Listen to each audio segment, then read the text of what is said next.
What is going on? It's about that time once again, man. It's about that time. Another tutorial is upon us. And I've been thinking long and hard about making this. And mainly because I've been in the lab.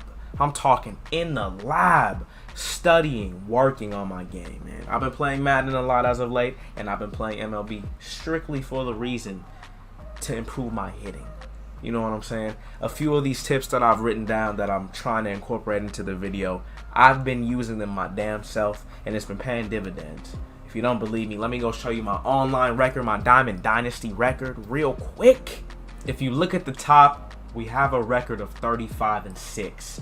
Batting .312, slugging .539, .992, fielding that doesn't even matter. But still, your boy is in the 300s when it comes to the batting average when we're playing online and ranked seasons. Now, Battle Royale, event gameplay, different story.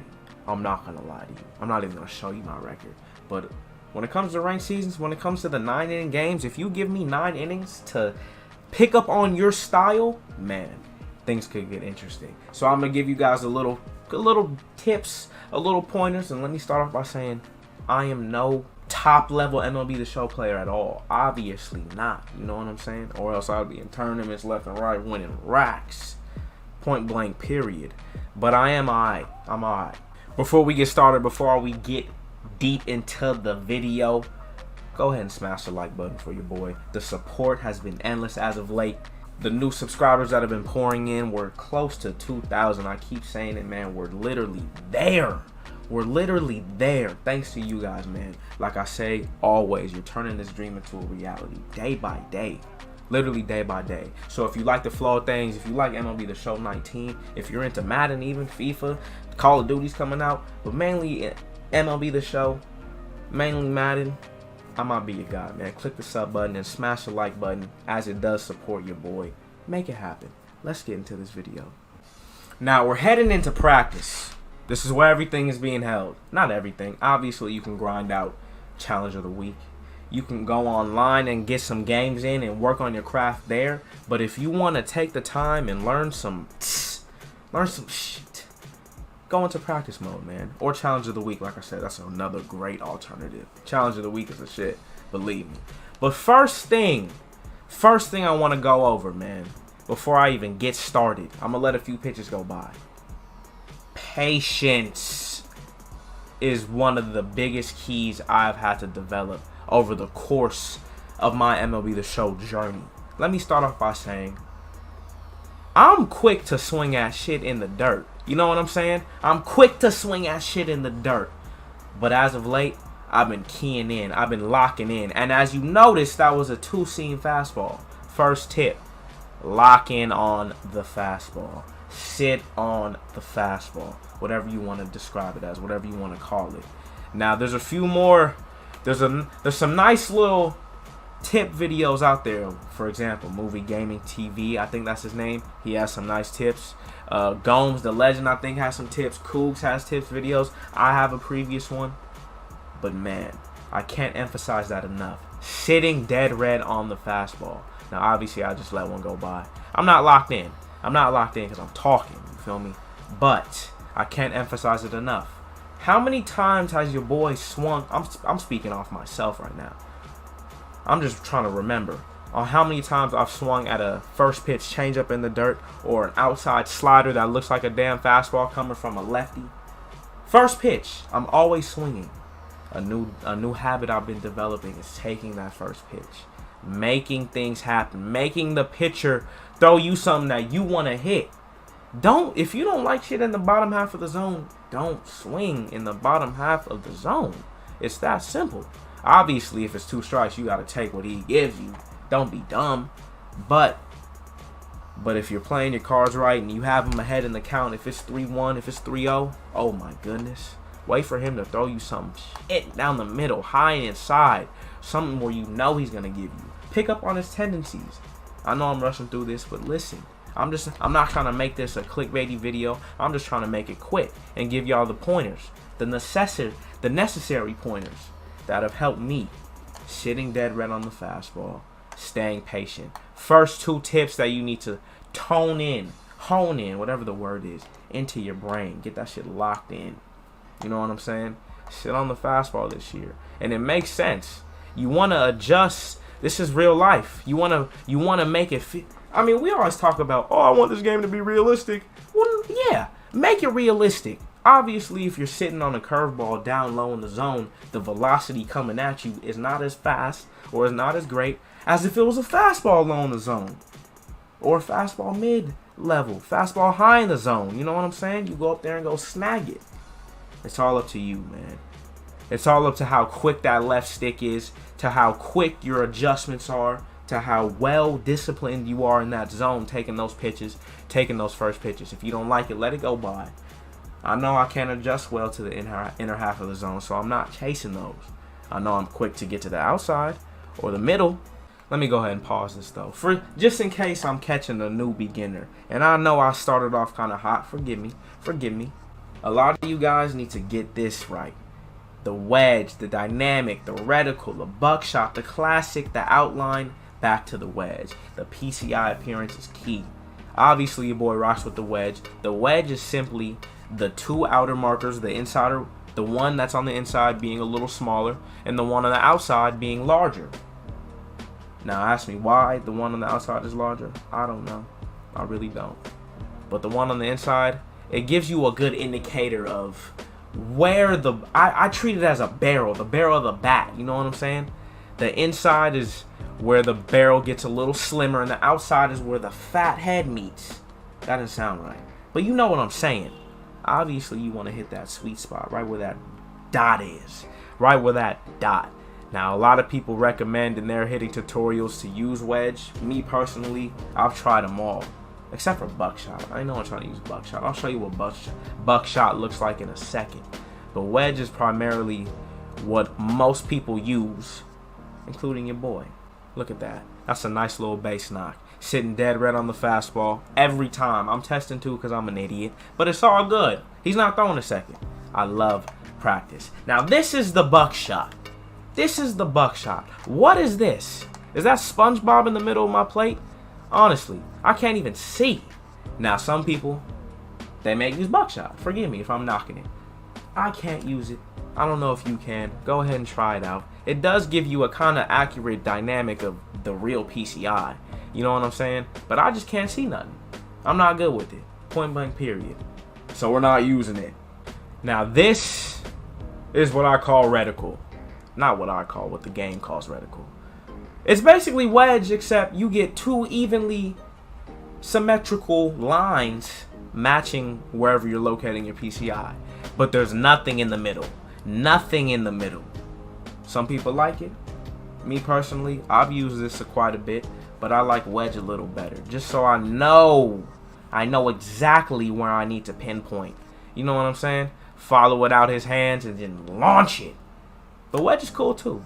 I mean, what was I saying? Reticle? What is this? Reticle or wedge? Wedge is the one I use. Reticle is this one. Reticle's cool too. Don't get it twisted. If you need to use something, if you need to switch it up, go ahead and switch it to this. It can happen. You act like you can't switch back. Another key tip, and this is something a lot of people don't even think about, and they just use the cards. They'll pick up random cards on the market just because they're nice, they have high power. But use cards you're actually good with. You know what I'm saying? I mean, I know your boy struggles severely righty versus righty matchup. But I know your boy excels at at lefty righty matchups when there's a righty on the bump and there's a lefty at the plate. And considering I do a little better lefty matchup when there's a lefty on the bump and there's a left-handed hitter at the plate compared to righty, oh man, you gotta understand, I'm stacking my lineups with left-handers. That's what you should too. I want to go pick up that Joey Votto. I'm getting that Lou Gehrig once I get enough stubs or program stars. You know what I'm saying? You gotta do these things. Make the lineup adjustable to your needs. If you're better with all righties, use right-handers. If you're better with all lefties, use lefties. If you like the switch hitter, try to stack your lineup with switch hitters. It's kind of tough this year. I'm not going to lie to you. Robbie Alomar, you can get a nice Ketel Marte card. Obviously, that Justin Smoke at first. But when it comes to the top tier cards, there's not a lot of switch hitters. You feel me? It gets a little dicey. But, like I always say, and I don't know why I'm saying but so much, forgive me. Like I was saying, adjust to your needs. Make it happen. Don't let the game dictate what your team is looking like. If the game is dropping some fire cards, for example, that's Pete Alonso card. I hit Yas with him, but I know some people that don't. For another example, Roberto Alomar. Some people bash with the man. Me? I don't. I struggle severely. So I had to get rid of him. I had to sell him. And Ian Kinsler, he's a righty. Obviously, I'm not going to get a left-handed second baseman. I can get a switch hitter. I can get another Robbie Alomar beta version, you feel me? I don't know who it would be. But still, I can find him. Compared to sticking with Roberto Alomar, knowing I'm not good with him, knowing it's only going to be a for sure out. Not a for sure out every time, but knowing most likely I'm going to get out with the man. Why would I still have him in the lineup? Why would I still put myself at a disadvantage? It just doesn't make sense, you feel me? So adjust to your lineup, adjust to your need, or adjust your lineup to your needs. Adjust it to your preference. Are you better with righties? Are you better with lefties? Ask yourself the question. And this is probably going to be my last tip. I just wanted to make a quick little one just because your boys caught a little hot streak. We got a little momentum going and I felt nice. I said we got to make a little hitting tutorial because I need to share some of the knowledge I've been working on in the lab with the people. You feel me? Shit, last tip. Not really a tip, just something you got to consider. And this one might be a little goofy, but you don't understand how important it is to focus on that damn pitcher and get a little rhythm going. Now, this doesn't work for everyone, but it's been working for me. A little quick swirl and then lock in on that pitcher. A quick swirl around him and then I'm in. You know what I'm saying? As he's going through the windup, though. Up, down, throw. Terrible. But you get what I'm saying. Go through the windup, spin that, get that thumb loose, and then you lock in on wherever he's pitching. That way, if he's coming high heat, which I'm not good at hitting, as you can see, you can get to it quick enough because you're locked the fuck in. Compared to me previously, I'm waiting till last minute to start adjusting. I'm talking till the ball's down there coming at me, and then my thumb's going somewhere. What is that? Get your thumb ready for action. You know what I'm saying? Get your thumb loose. I'm not going to say you can pre-place it. Some people pre-place the PCI high. Some people do it a little low. Me personally, I just like to move it slightly to the point where my thumb is not, just to where it's not center. I'm talking a small sliver down so I can get to the ball. If it's still coming down the middle of the plate, I can move it ever so slightly up. I can move it ever so slightly down and still get the base knot. You know what I'm saying? If it's outside, it's almost like you're following it with the PCI. You want to go boom, up, and then you're here. You're here with it. Simple. Simple. Just get used to it. Start drilling it. I know your boy's corny as hell with this tutorial, but it's all good, man. I need it. I'm probably going to have to come back and watch this tutorial dozens of times just to remember my pointers on what I was talking about. It's necessary. So if this video helped you out even slightly, go ahead and smash the like button for your boy. As like I said in the beginning of the video, it does help out tremendously. And if you're new to the channel, if you like the flow of things, and even if you like MLB The Show 19 as a whole, go ahead and subscribe. Go ahead and turn those post notifications on so you never miss an upload. Because your boy is on the grind. We're on a mission out here, man. I'm trying to grind. I'm trying to make it. You feel me? I love recording. I love the content. I love sharing my personality with you guys. I hope you guys feed off my energy. I hope you guys enjoy what I'm producing. Let me know. I can always use feedback. The constructive criticism is necessary sometimes. You know what I'm saying? Necessary. So don't be afraid to give it. Get active in the comment section. Get active in the chat. Hit me up on Twitter. I'll always hit you back. Trust me. Ask anyone. You feel me? I'll always get back at you. Till next time, though, hope these tips helped a little bit. I'ma be in the lab for the next hour or two. I'm lying. I'm about to go eat dinner.